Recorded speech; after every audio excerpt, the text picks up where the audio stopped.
দেখতে পাচ্ছেন বন্ধুরা, রাত্রি এখন 8টা বাজতে চলেছে, প্রায় 15 মিনিট বাকি 8টা বাজছে। এখন আমরা মাছ রান্না করব। তার জন্য দেখেন একটু লবণ, একটু হলুদ, একটু মরিচের গুঁড়ো, মশলা বাটা দিয়ে কি সুন্দরভাবে আমরা এখন মশলাটাকে কষে নেব।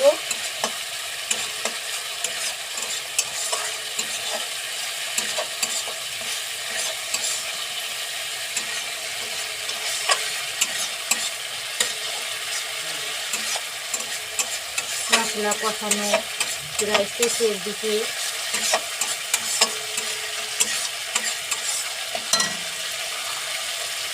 মশলা কষানো হয়ে গেছে, এবার হালকাভাবে একটু একটু করে জল দিব।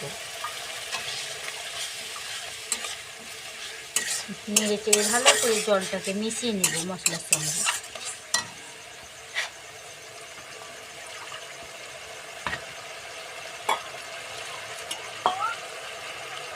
একটু একটু করে দিচ্ছি জল, তার কারণ হচ্ছে অল্প করে ঝোল করব, তার জন্য।